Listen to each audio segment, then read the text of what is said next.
Para mim, o design de interiores, ele é conexão. Ele é conexão da casa com as pessoas que moram ali e com o designer de interiores que vai ajudá-los. Normalmente é um trabalho feito a 4 mãos, ou a 6 ou a 8 mãos, onde o profissional, quem cria, não é só o design de interiores. Ele é uma ferramenta, ele é um instrumento que vai ajudar as pessoas que vão morar naquele ambiente a entenderem o ambiente, para que ele consiga transformar as ideias e as necessidades em um projeto. Para mim, o projeto vai além do físico. Eu não posso pensar apenas na ergonomia. A ergonomia é essencial, ela é muito importante, mas é fundamental que tenha beleza. A estética, para mim, é o que vai fazer com que as pessoas, de fato, vivam e vivenciem bem aquele espaço. Então, a minha leitura como profissional é que estética e ergonomia, elas andam juntos, completamente casadas. A BD é uma associação muito importante. Nós não somos só a maior da América Latina, mas é uma associação que está ligada a todas as outras associações de design de interiores pelo mundo. Nós temos uma conexão muito grande. E o futuro, ele não tem fronteiras, né? Então, o design de interiores hoje, mesmo estando no Brasil, ele já faz projetos para o mundo todo. E o futuro da ABD está muito ligado ao trabalho do design de interiores. O futuro da ABD é ela crescer além das fronteiras do nosso país. Para mim é uma honra estar na ABD, estar na presidência da ABD justamente quando a ABD completa 40 anos. São 40 anos de uma grande história. E junto com a história, lógico, da decoração e do design de interiores no país. Fazemos 40 anos com muitas vitórias, né? Vitórias no campo da educação. Foi a ABD que fez um estudo para que as escolas técnicas tivessem pelo menos 800 horas. Foi a ABD, junto com todas as universidades para o país, que conseguiu mudar o nome dos cursos no país de decoração para design de interiores, mesmo porque o momento é outro, né? Nós não fazemos só decoração, vamos além da decoração, não é isso? E em 2016 conseguimos a regulamentação da profissão, que é o nosso grande ganho. Foi a ABD, a nossa última presidente, a Renata Amaral, foi durante o mandato dela que a gente conseguiu a regulamentação da profissão. E agora temos um caminho vasto, ainda longo, para a entrada dos designers de interiores nos conselhos profissionais. Nosso caminho é longo ainda. O design de interiores no Brasil, ele ganhou muita visibilidade nos últimos anos, mas esse é um movimento mundial, né? E para vocês entenderem, hoje o designer de interiores, o designer brasileiro, ele é considerado um dos melhores do mundo, se não o melhor, na minha opinião, e de grandes especialistas pelo mundo, né? Nós temos um trabalho muito bem feito no Brasil. Hoje contamos com 209 instituições espalhadas por todo o território nacional. Dos 27 estados da federação, temos escolas de design de interiores em 22 estados. E o trabalho é muito grande, ainda temos muito a fazer.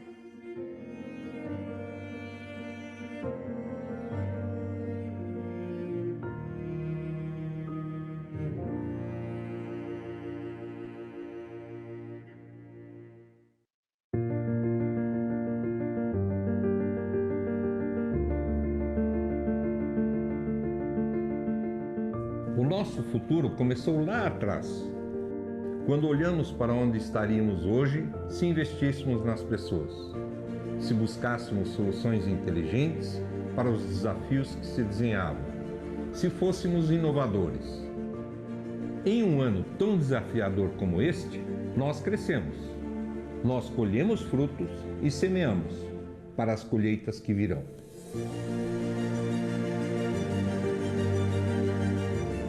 A Roca Brasil Cerâmica primeira a fabricar lâminas e lascas superformatos no Brasil, se reinventa todos os dias. Porque a vida é assim. Ela surpreende, muda de direção e exige práticas responsáveis, exige conhecimento e visão estratégica. Mas, acima de tudo, exige um compromisso com a verdade.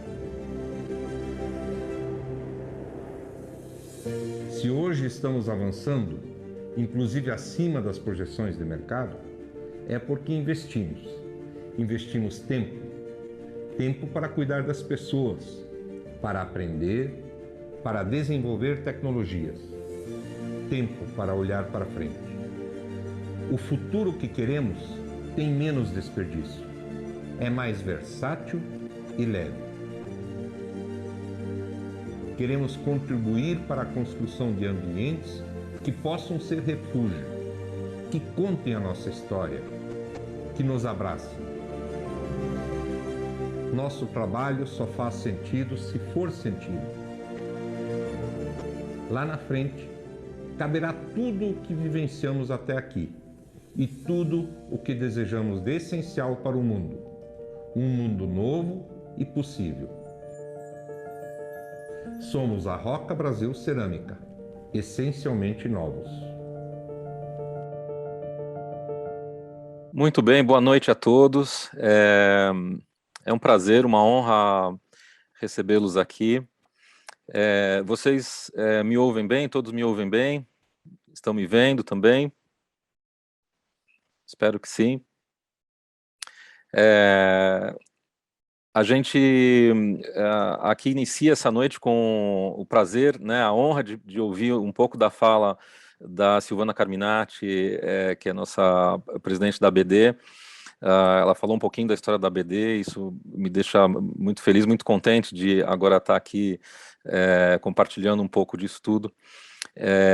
Também ver esse vídeo tão inspirador da Roca Brasil, é incrível ver o trabalho do pessoal da Roca, acho que isso já há algum tempo, né, quem é da área, quem acompanha aí a área de design de interiores, todo o trabalho que tem por trás, sabe como é importante ter parceiros assim tão consolidados. Eu vou me apresentar, meu nome é Fernando Laterza, eu sou diretor da Arbatax Educacional, diretor executivo na escola. Nós somos uma escola de cursos livres, né? E agora, com o apoio da ABD, a gente tem um curso de design náutico focado para os associados da ABD. Não associados também são bem-vindos, mas os associados, principalmente porque tem desconto, né? Quem for associado da ABD tem desconto nesse curso, e é uma parceria. É uma parceria com a Engel Design, né? Daqui a pouquinho eu vou falar um pouquinho da história do professor Eduardo, que vocês estão vendo aí na tela, da professora Silvia também, que participa do curso. Mas antes eu vou apresentar aqui a escola, falar um pouquinho, né, do nosso percurso até esse momento. Agora, antes mesmo de falar da Arbatax Educacional, eu vou aqui agradecer a Constrular de Goiás, que é patrocinadora regional, né, atuam lá em Goiás, uma área que a gente sabe, o design náutico é tão forte nas represas, nos lagos, nos rios, né, na região de Goiás, a gente sabe que tem um design náutico cada vez mais encorpado, né, principalmente com atividades recreativas, né, tem um pouco de transporte, um pouco de lazer também, mas a parte recreativa, né, de lagos e rios e espaços com a náutica aí dando apoio principalmente para os estabelecimentos de turismo, né? Então a gente fica muito honrado de ter a Constrular de Goiás aqui conosco. É uma honra também receber a Templus de Minas Gerais, né? Uma empresa incrível de iluminação, material elétrico, que também já há muito tempo atua aí oferecendo, né, dando suporte para o trabalho de nós arquitetos, designers e afins que se dedicam aí a construir os espaços e deixar tudo mais bonito, tudo mais confortável, né, e com qualidade. Então a Templus lá em Minas, a gente tem a honra de recebê-los aqui como apoiadores, patrocinadores, e também o varejão das tintas, né, também lá em Minas Gerais, sem cor, sem tinta, sem um pouco de expressão nos espaços, a gente não consegue ter qualidade.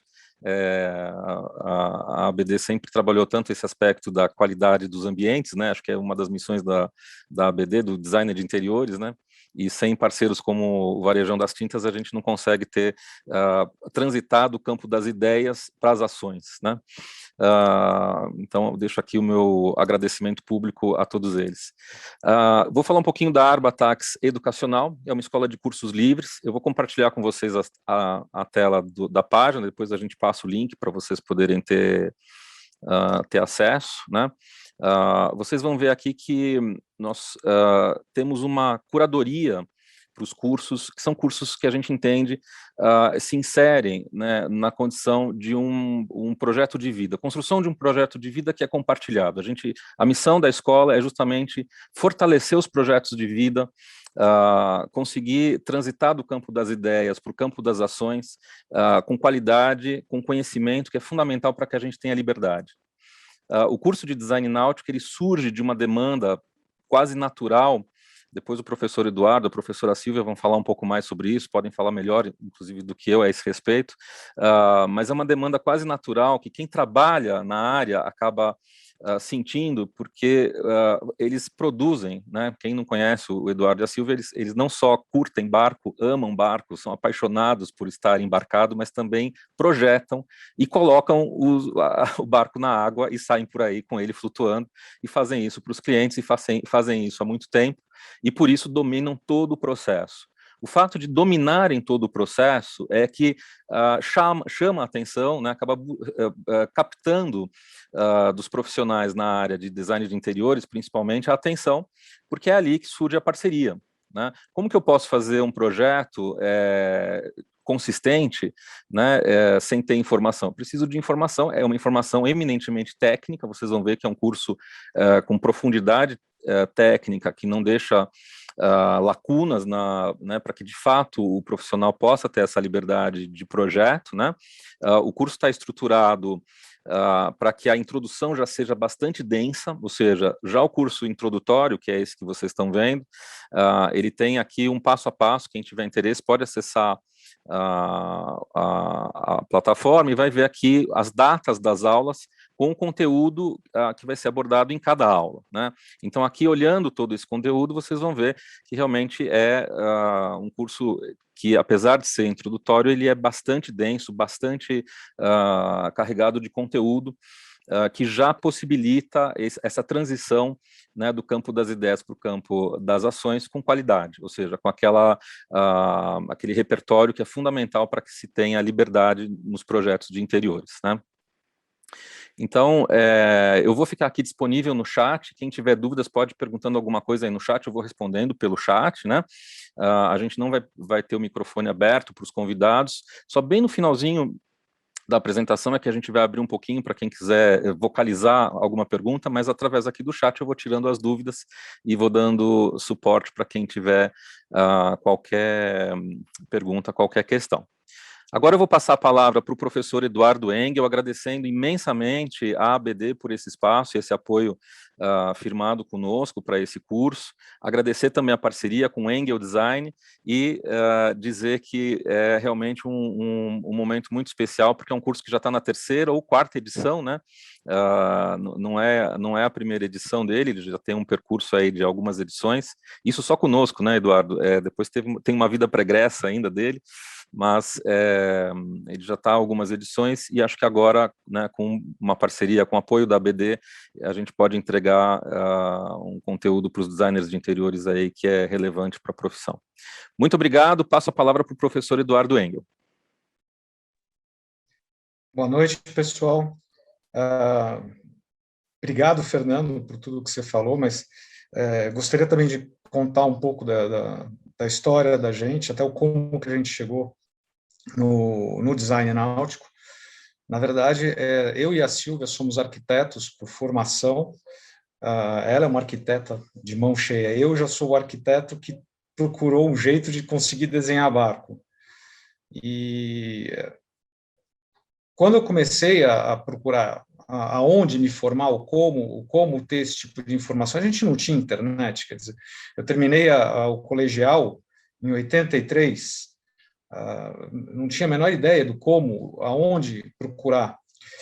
E por orientação de casa mesmo, minha mãe já era a decoradora, a antiga decoradora, hoje ela seria uma designer de interior, ela e meu pai falaram, você vai fazer arquitetura que vai te dar o embasamento para você depois conseguir fazer o que você quiser. E eu exatamente segui esse caminho. E tive a sorte de, quando eu tinha terminado, nós terminamos a faculdade, eu e a Silvia, nós já nos conhecíamos nessa época, de pegar um barco e praticamente fazer uma escola no barco. A gente ficou durante 4 anos trabalhando num barco de 95 pés e aprendendo na unha como que se faz, o como que se projeta, o como se desenha e o como se tem ideia, porque é um mundo novo. E depois disso a gente fez outros cursos, a gente acabou procurando cursos fora, e sempre teve, como o Fernando falou, essa falta do que a gente tem, aonde procurar um curso com qualidade aqui no Brasil.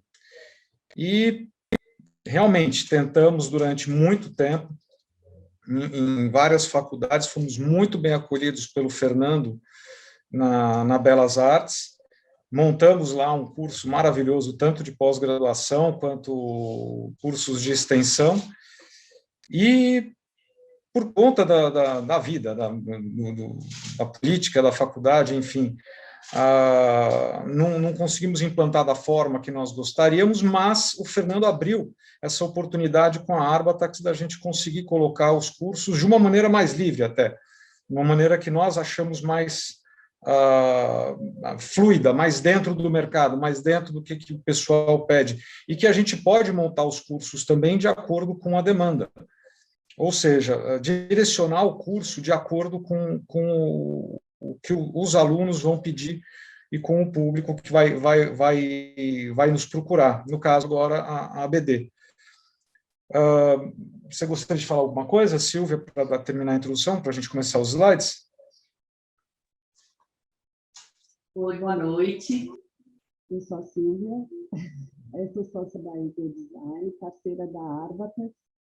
Primeiro, eu queria agradecer muito esse convite da BD. Eu estou muito feliz, a gente já está há muito tempo no mercado, né? E a gente já era associado da BD, mas foi uma parceria que veio muito, deixou a gente muito feliz.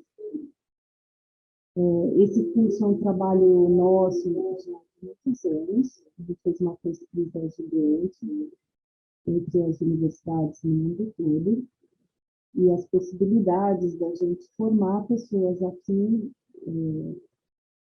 cobrindo essa... meu áudio está baixo, né? Eu vou tentar aqui aumentar meu áudio, porque ele é meio baixinho mesmo. Tá melhor agora?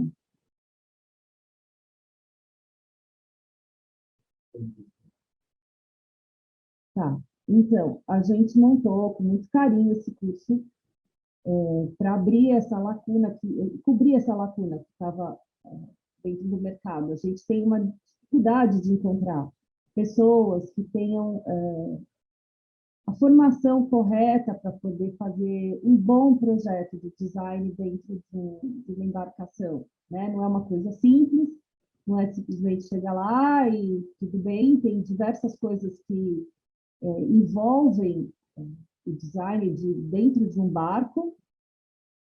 Mas, enfim, eu sei que meu áudio não está muito bom, mas eu queria agradecer muito, vou dar um espaço, porque a gente não tem muito tempo, vou dar um espaço para o Edu explicar tudo que ele vai mostrar para vocês, e depois a gente apresenta isso no finalzinho, tá bom? Muito obrigada. Bom, vamos lá, pessoal, eu vou compartilhar minha tela com vocês.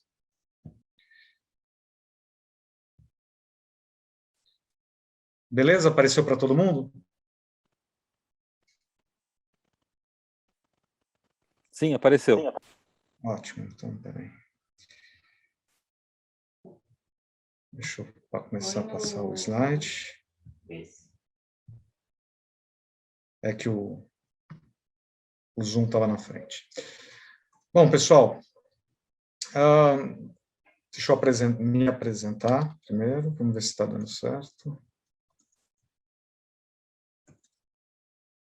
Meus botões estão travando aqui por algum motivo. Vamos ver.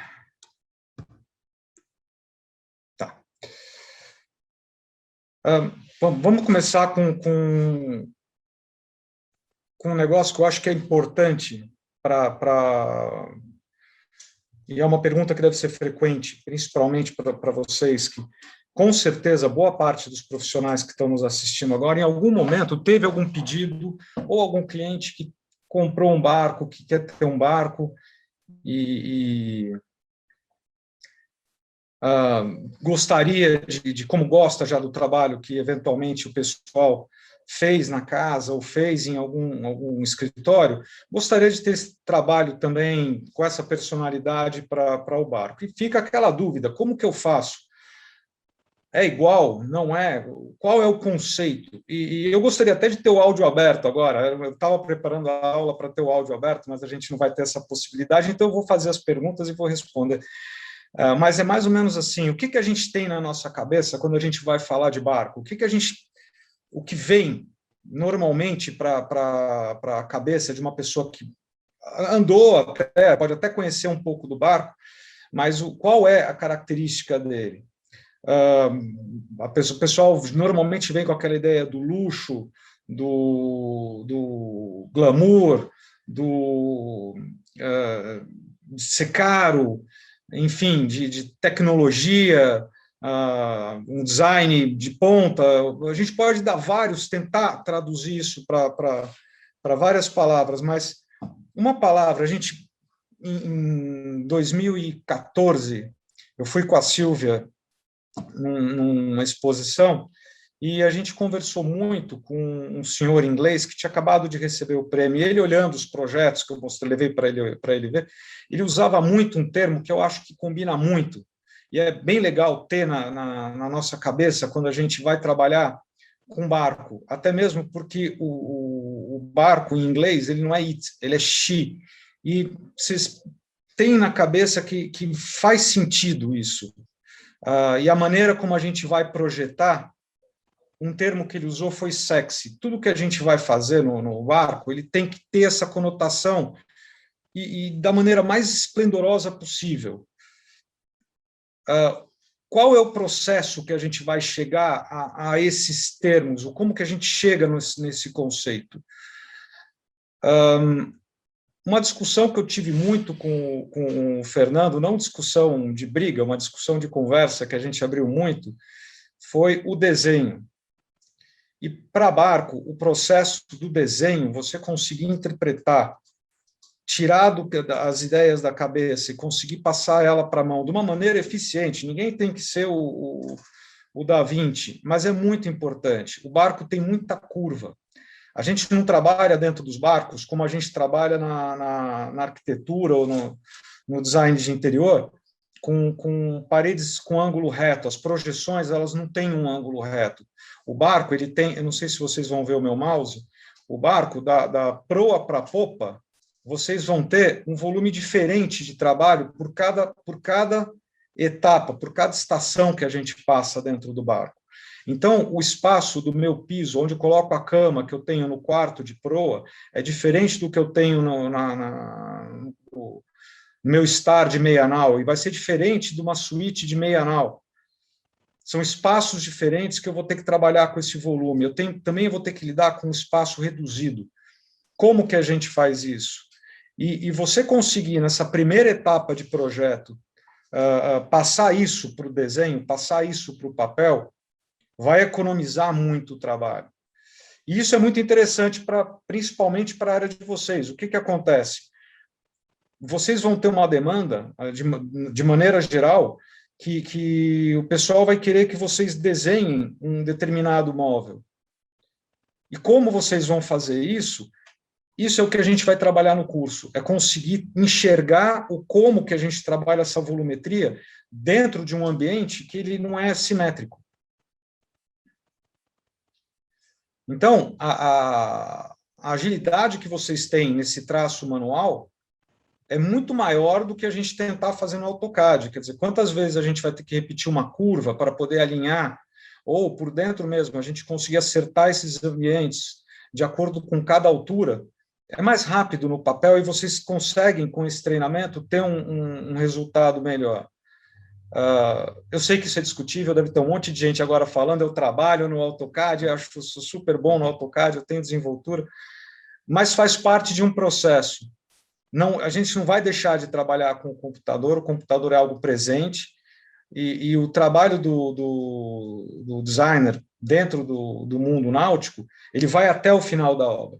Muita coisa vai ser revisada de acordo com a obra andando, de acordo com determinado equipamento que vai ser comprado, porque a nossa vida do designer náutico, ela é muito ligada à tecnologia. E, por consequência, do designer de interior que quiser trabalhar com esse mercado, também vai ser. Vai ser um aparelho de ar-condicionado novo, vai ser que é diferente do aparelho usado normalmente em arquitetura, ou como você vai aplicar o tecido, de uma parede divisória, que ela vai, depois vocês vão ver um pouquinho mais para frente no slide, que ela vai ser feita de algum composto que pode ser desde metal, como poliuretano, como fibra de vidro, como madeira, e como você vai aplicar, e como você vai usar isso daí. E, em cima disso, você ainda vai colocar um aparelho de som de última geração, enfim. Tudo isso vai entrar dentro desse processo. Ajuda muito para esse tipo de espaço também conseguir passar e transmitir essa volumetria, ela está clara na cabeça da gente, antes da gente passar para a etapa do computador. Normalmente a gente vai usar muito computador no design náutico, já para fazer um 3D, porque a gente é obrigado a fazer isso. Hoje em dia o pessoal trabalha muito com principalmente... Olha, náutico tem muita semelhança com a indústria aeronáutica, sim, para quem perguntou agora. Tem até mesmo pelos espaços reduzidos, aproveitamento do espaço, distribuição de peso, os materiais que a gente usa sempre tem muita ligação com peso, a gente vai conversar já um pouquinho sobre isso também. E vocês podem ver aqui no desenho como a gente vai aprender a trabalhar com esse tipo de volume diferente. As nossas paredes, elas vão acompanhar o costado do barco. É obrigatório? Não, mas se você vai querer aproveitar, você não vai fazer tudo trabalhando 90 graus, porque você vai reduzir muito o seu espaço. O nosso espaço de piso é muito importante, é algo que a gente vai aprender a mexer, vai aprender a trabalhar, e uma coisa que é muito legal, eu particularmente adoro, é um desafio muito bacana que você tem dentro da náutica, e com certeza da aeronáutica também, para quem perguntou. Você vai ter que criar muita solução. A gente não tem uma porta pronta, como a gente tem. A gente vai lá na Leroy Merlin e compra uma porta, que já vem com guarnição, já vem com batente, já vem com tudo. Não, você vai criar a sua porta. Você não vai numa loja e compra. E você vai ter que criar o acabamento dela também. Você vai criar essa guarnição, como que você vai montar isso. E como ela se encaixa na parede divisória, que não tem, supondo que fosse de gesso, 8, 12 centímetros. São paredes que são bem estreitas, são paredes de 1,5 centímetros. Como que a gente faz isso? E como que você monta esse acabamento? Tudo isso vai fazer parte da vida do designer que quiser entrar na náutica. Como que a gente coloca um interruptor? Qual interruptor? Não é como a gente põe na casa, que a gente embute na parede. A gente não tem essa profundidade. Normalmente, no barco, você vai achar muita solução que o pessoal coloca no forro, porque o nosso pé direito do barco, como vocês viram nesse slide aqui, ele é um pé direito baixo. As nossas portas não têm 2,10 metros. Se a gente conseguir um barco que tem 1,90 m, 1,95 m de pé direito, a gente está com um barco extremamente confortável. Então, saber lidar com essa situação, como que a gente vai... E os materiais que a gente vai usar, é o que a gente vai querer passar. Quer dizer, é bacana, a ideia do Fernando eu acho muito interessante, exatamente por a gente conseguir direcionar o curso para vocês. Esse foi um projeto que nós fizemos de um barco de 50 pés. E ele evoluiu a partir daqueles desenhos que vocês estavam vendo antes. O cliente ele pediu, veio com a demanda de fazer um barco que ele não gostaria que o barco fosse... Um barco de 50 pés, para quem não conhece, é um barco tem aproximadamente 15 metros de tamanho. É um barco grande, para nós considerado grande, mas, ao mesmo tempo, ele não é um barco espaçoso. Você, num barco de 50 pés convencional, a gente se sente um pouco apertado. Ele é um barco que é muito enclausurado. E esse cliente tinha demanda de fazer um barco que ele não se sentisse enclausurado. Ele queria ter um barco que é um barco grande, mas ele queria poder enxergar esse espaço, que normalmente nos barcos são muito confinados. E a gente criou um barco que você conseguia, aqui da plataforma de popa, enxergar alguém tomando banho de sol aqui no solário de proa. E, ao mesmo tempo, a gente conseguiu montar também no barco um mezanino, que deu uma altura de quase 2. Eu falei que a altura no barco é uma coisa que a gente compra a preço de ouro. A gente conseguiu, nesse lugar, no lugar aqui do mezanino, que fica embaixo do para-brisa, quase que 2,5 metros de altura, o que é excelente.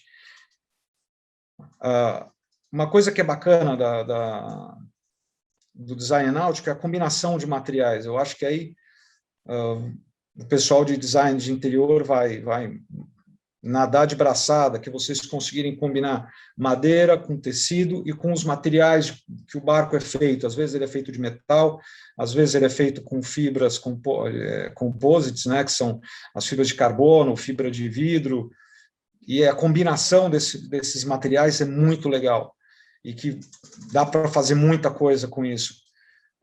São madeiras próprias, não é qualquer madeira que a gente pode usar para náutica, de forma alguma. Nesse caso, nós usamos para o deck superior, a gente usou a teca, pode ser a teca nacional, a teca importada sempre é mais bonita, mas hoje o Brasil já está produzindo uma teca com uma qualidade legal. E aqui no piso inferior, já é um pouco mais tranquilo para você usar um outro tipo de madeira. Aí pode usar uma nogueira, pode usar o IP, pode ficar... Não precisa ser uma madeira que vá pegar tanto, se preocupar tanto com umidade, porque normalmente vai ser uma área mais protegida.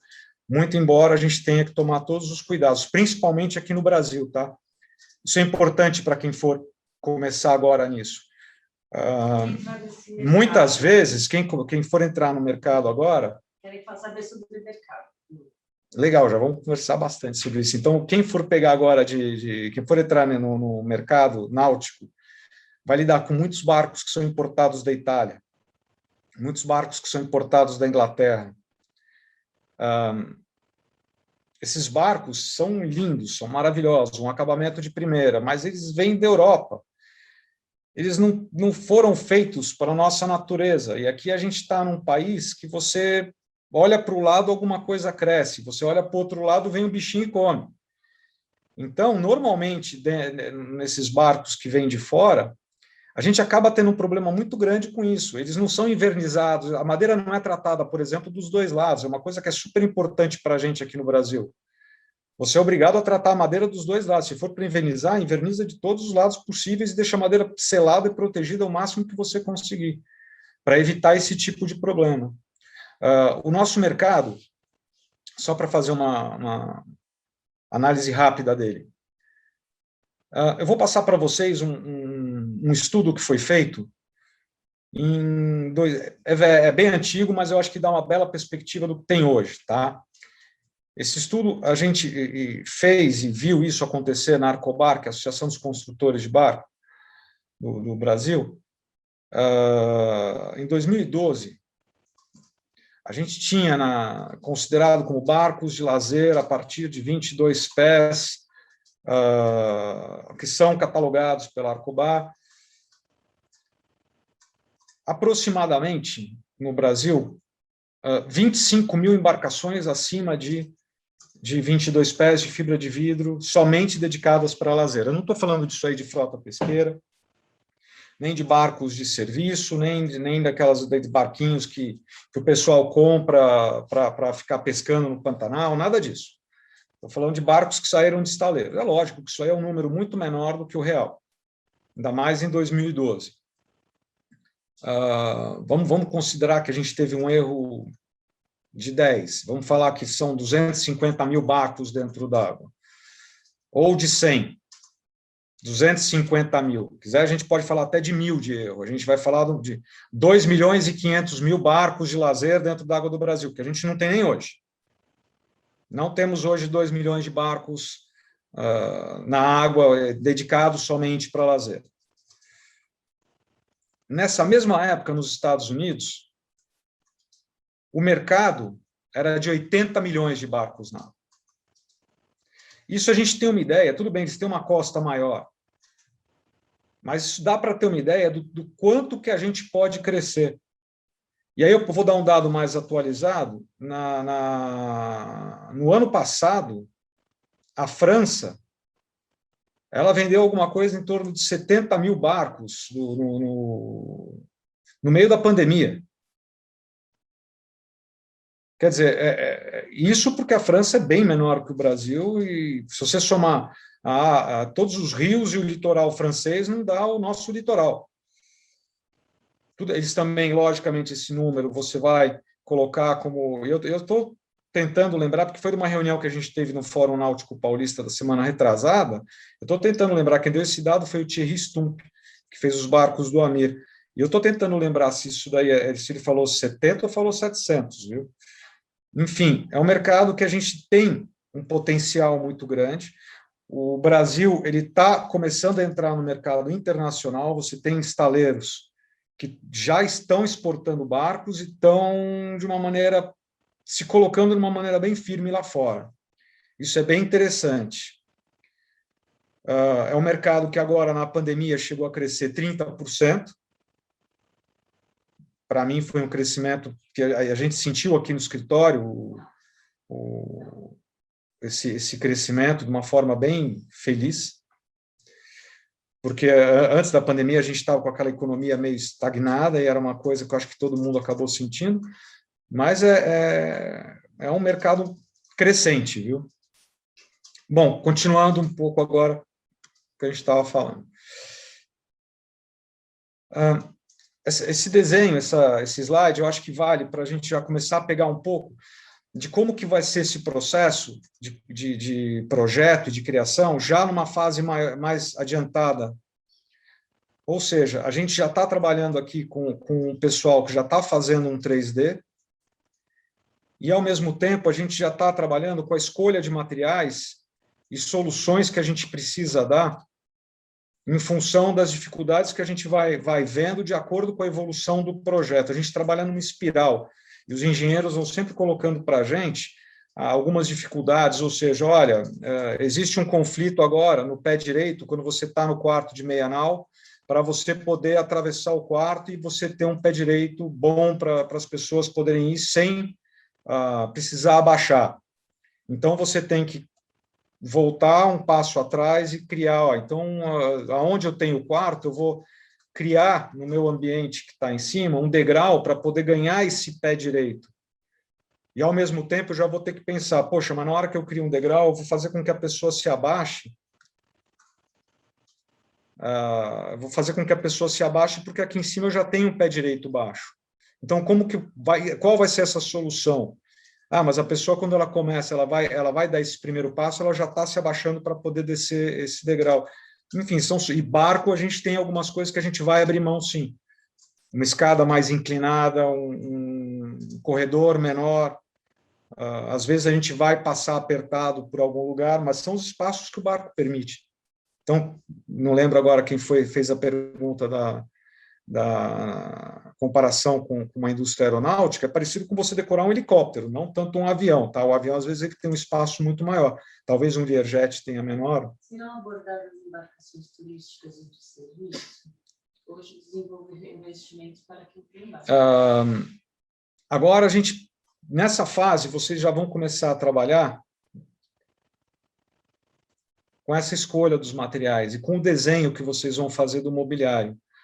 No design náutico, a gente não consegue ir em uma loja e comprar um sofá pronto.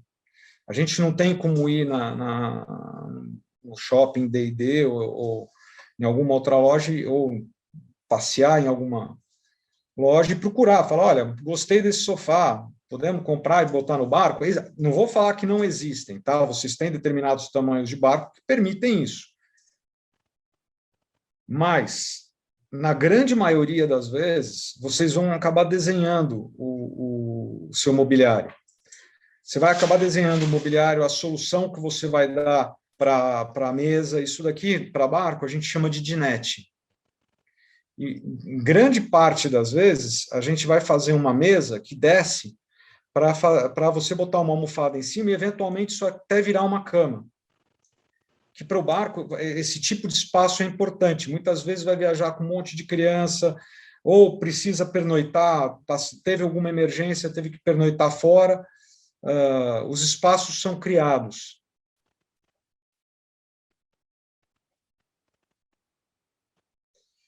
E aí vocês vão trabalhar com essa interface de vocês estarem trabalhando já com um 3D montado e procurando dar essas soluções. No caso, aqui no escritório, nós temos um programa que facilita bastante para a gente fazer esse tipo de intervenção. Não é o Photoshop, ele chama Sketchbook Pro, se vocês procurarem, fazendo uma propaganda para o Autodesk, isso tudo bem. Mas ele é muito bom, ele é prático, você trabalha como se estivesse trabalhando numa prancheta. Isso ajuda muito na hora de vocês poderem fazer o acabamento que vocês vão querer dar para a pia, e como vão ser as gavetas, onde vai ficar o forno, qual é a melhor forma de você fazer isso. Aqui é um exemplo bom também da gente ver como o espaço do barco, você acaba se limitando e tendo que criar soluções. Muitos de vocês podem estar estranhando por que o forno está aqui e não está, por exemplo, aqui onde eu poderia botar o fogão, o forno e jogar a pia para cá. Mas o que acontece é que aqui no meu costado, o V do costado já não permite uma profundidade de armário. Então, a área útil para eu ter, por exemplo, no máximo, uma gaveta que não é tão profunda, seria esse primeiro espaço aqui. Aqui embaixo eu já não tenho. Então, acaba você tendo que dar essa solução de trazer um móvel com profundidade para uma parede com uma projeção de 90 graus, senão eu não conseguiria. E, ao mesmo tempo, eu tenho aqui o espaço da escada, eu consegui colocar uma cave de vinhos, porque como eu já não tinha utilidade para cá, na parte de baixo, por conta desse V, você, por cima do V, consegue encaixar. E estava bom estar na escada exatamente para eu poder ganhar altura e fugir do V do fundo do casco.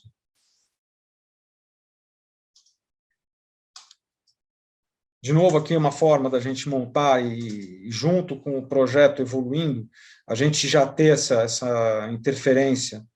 E muito provavelmente é bem em cima da demanda que vocês vão ter para trabalhar o interior do barco, ou seja, como vocês vão montar o sofá, o tecido, esse acabamento, o tamanho das almofadas. Normalmente no barco, a parte de baixo dos sofás é útil. Então, eu tenho que tirar essas almofadas, e embaixo delas, sempre eu vou ter um lugar que eu estou guardando prato, que eu estou guardando toalha, que eu estou guardando alguma coisa, porque eu não tenho muito espaço de armário. Se vocês forem olhar, o barco praticamente ele é uma janelona gigante. Nesse projeto, principalmente, alguns têm um pouco mais espaço, mas, de maneira geral, não foge muito a isso. Aqui é aquele degrau que a gente comentou agora, que a gente teve que criar, para poder passar para fazer a passagem para o quarto de baixo. Isso, nesse caso de criar esse tipo de solução, é muito mais se vocês forem trabalhar num projeto do zero. Vai acontecer de vocês pegarem um cliente que ou ele vai querer construir um barco, não obrigatoriamente sendo um estaleiro, esse barco chama one-off.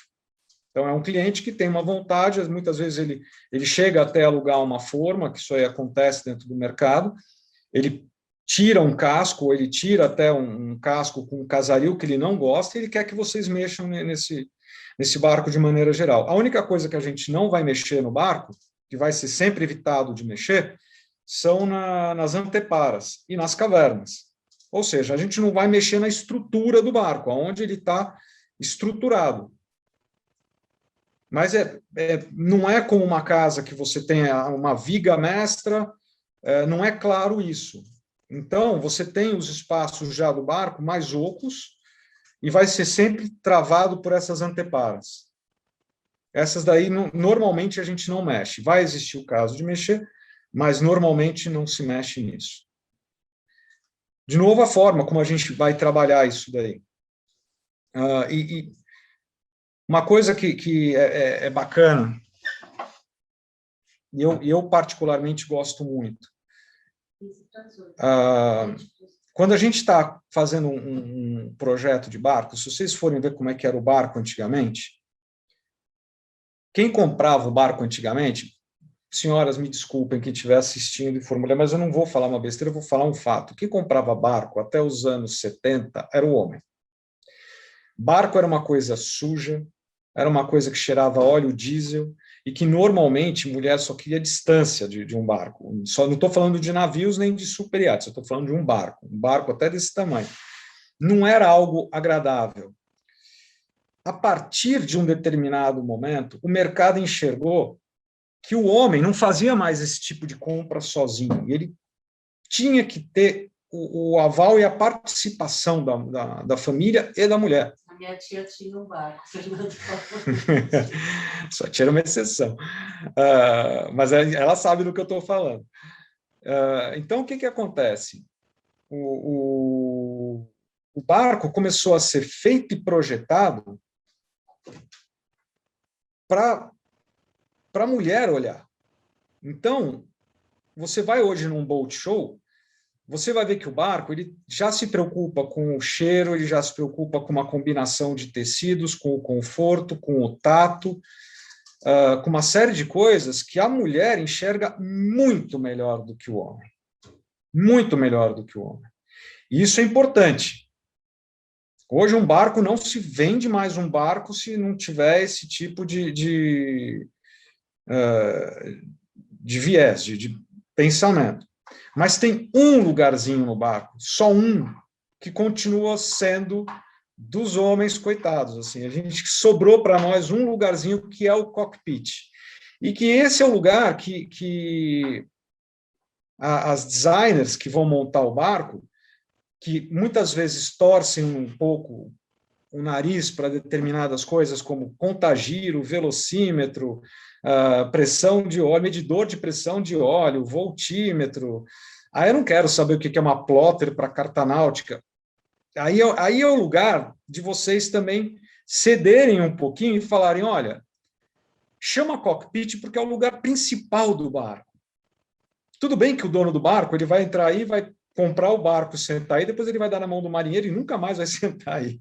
Mas, com certeza, é o lugar onde o homem senta e ele se sente o dono do barco. É aquele lugar que ele vai olhar e vai falar, puxa, esse aqui é onde se comanda minha super nave. Desculpa. Onde se comanda a minha nave, é o lugar que eu quero ficar. E vocês vão ter que dar um carinho muito especial para isso. Os equipamentos que a gente tem para montar um cockpit, eles não são bonitos, eles não são legais, e vocês vão ter que tornar isso legal. E é projeto, é desenho, é design. Isso daí vai entrar muito da ergometria, vai entrar muito de projeto. Nesse caso desse barco, a gente quis montar um cockpit como se fosse um cockpit de helicóptero.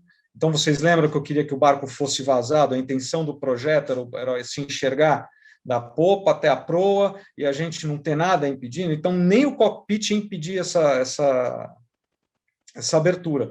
Então, a gente fez um cockpit vazado mesmo, como se fosse um cockpit de helicóptero, para dar esse charme, esse apelo. Pelo amor de Deus, não fiquem bravas comigo com o que eu falei, tá? Mas guarda o cockpit no coração e com muito carinho na hora de vocês projetar, porque normalmente eu já vi muito disso acontecer, o pessoal fala, isso aí deixa, não quero projetar, e acaba ficando um barco lindo e maravilhoso, e na hora de sentar no cockpit, geralmente ele vai ficar uma placa reta com um monte de relógio colocado, e fica, sabe fica o patinho feio do barco, e não pode acontecer isso. E a gente vai trabalhar muito o cockpit no curso por uma questão de ergometria, é onde a gente vai mais olhar a ergonomia e e a ergometria do como que funciona, ou como que você vai ficar, como que fica, como se faz para pilotar uma posição confortável, qual o material que eu vou usar, qual é a altura que ele deve ter. Isso é fundamental para os projetos. Voltando às interferências de como vocês vão trabalhar, a gente já vai chegar até o ponto de vocês poderem botar isso, como eu falei antes, as coisas não vêm prontas. E a maioria dos equipamentos, dos móveis e, de maneira geral, vocês que vão interferir. Então, até mesmo colocar o logotipo do barco é um toque bacana que você dá nos bancos e nas cadeiras, aonde que você vai querer chamar a atenção. Normalmente, o logotipo do barco, você vai falar, poxa, mas o barco já não tem... Não, o barco vem com um nome, vocês vão dar um nome para o barco, seu cliente vai dar um nome que vai ser super especial para o barco, e ele vai querer isso na toalha, vai querer isso no copo, vai querer isso de alguma forma, em alguma almofada, ou em algum sofá, se vocês montarem alguma coisa bacana. É legal sempre pensar, é muito integrado esse trabalho dentro dos barcos. E a ambientação dos quartos também, que é bem importante. Nesse caso, como a gente fez, a gente quis trabalhar com cores mais sóbrias, a pedido do cliente, e uma coisa que tinha bacana nesse barco era que o banheiro, ele quis deixar no box do chuveiro, para fora, uma janela com aquele vidro inteligente. Então, podia-se deixar o banheiro, quando ninguém estivesse usando, como ele tem uma janela muito grande, a gente deixava esse banheiro com esse vidro inteligente transparente, e quando alguém fosse usar, você deixava ele translúcido, mas você ganhava muita luz no quarto com isso. Vamos falar um pouquinho sobre o tipo de material que vocês vão também lidar. A gente tem que tomar muito cuidado, o barco ele não trabalha com dobradiças convencionais, puxadores convencionais, para nada. E mesmo as luminárias, tudo que a gente vai trabalhar no barco, ele já tem que ser voltado para a indústria náutica de alguma forma, ele tem que ser feito com inox, não podemos colocar qualquer material, nem prego a gente pode botar no barco, um prego normal, porque com certeza em 4 meses ele vai enferrujar. Aqui, vocês estão vendo, quando eu comentei um pouquinho mais atrás sobre as portas, nesse caso foi como a gente deu a solução para o batente da porta e para fazer a bandeira na parte de cima da porta, que sobrava um pouco de altura. Como que a gente tinha que solucionar isso? E a porta, ela não tem... A porta, por incrível que pareça num barco, a maioria das vezes ela é mais grossa do que a parede. Porque na porta a gente vai precisar embutir uma dobradiça, vamos ter que colocar maçaneta. Então, a porta do barco ela tem quase que o tamanho de uma porta normal, enquanto que as divisórias não têm.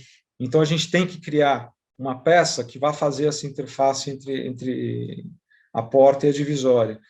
E para as gavetas, a mesma coisa. A gente tem que ter, para quando vocês forem fazer uma gaveta ou fazer um armário dentro de um barco, tem que se tomar muito cuidado, porque o barco está sempre mexendo. Numa lancha, ela vai estar batendo, ela vai estar mexendo.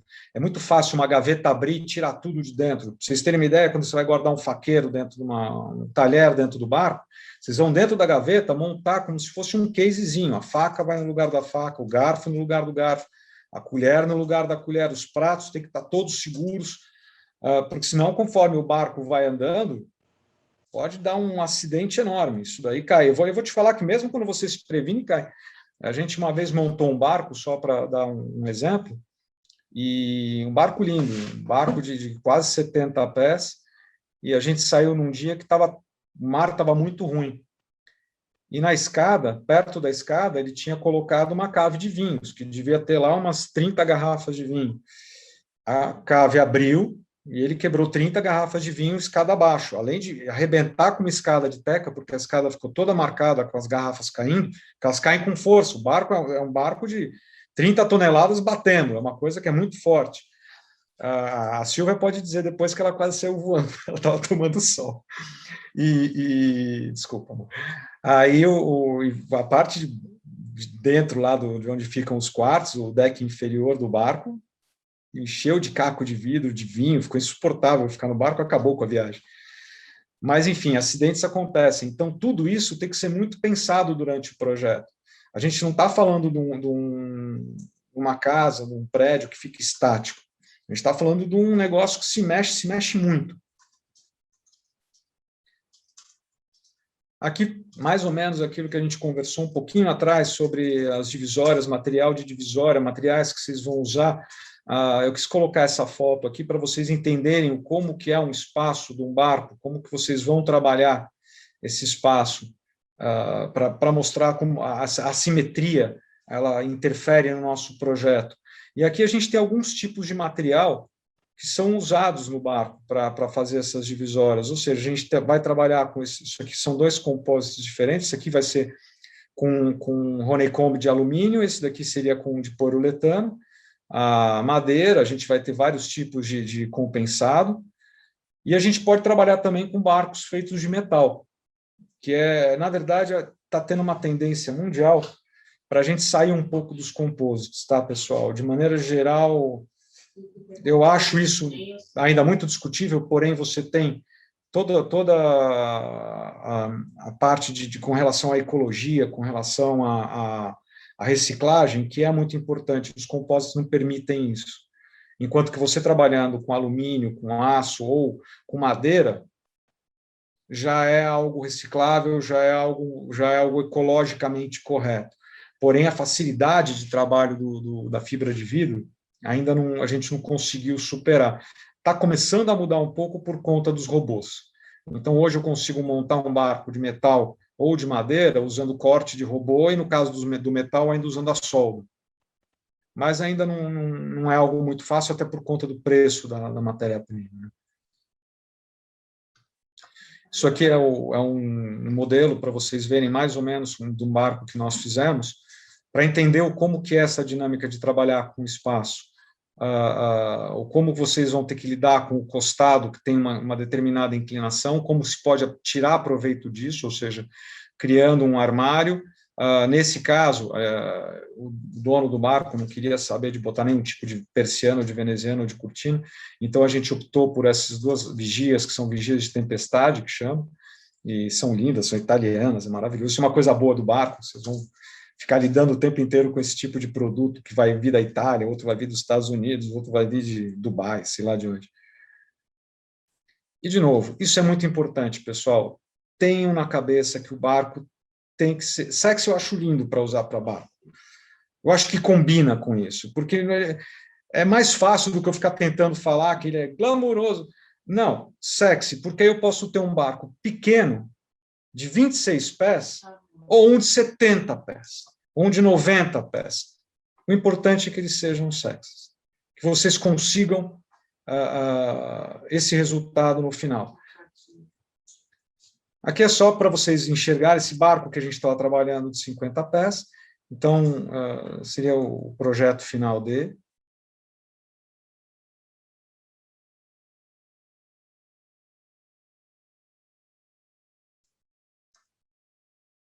E eu vou abrir agora um pouquinho para a Silvia e para o Fernando, para conversar um pouco sobre o curso, sobre a introdução. Eu acho que aqui era um negócio legal para vocês entenderem como vocês vão fazer para se inscrever. Espero que tenham gostado. A gente depois pode abrir para conversar um pouco. Gente, muitíssimo obrigado a todos os que tiveram presentes aqui, aos que participaram com perguntas, participaram do chat. Uma excelente noite para todos vocês. Tamara, muito obrigado.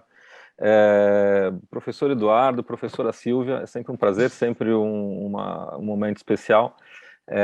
A gente encerra por aqui. Eu agradeço também a Rosane e a Luciana da ABD, que muito gentilmente estão nos acompanhando até agora, e a gente encerra essa apresentação ficando à disposição lá através da plataforma com os contatos, os canais disponíveis para todos aqueles que tiverem dúvidas, quiserem qualquer esclarecimento. O pessoal da ABD também, nossos parceiros, estão aí à disposição. Muito obrigado. Fernando, e se alguém tiver dúvida, outras dúvidas, se quiser mandar através da plataforma da ABD, a gente vai respondendo aí durante a semana. Claro, não, a gente estou à disposição também.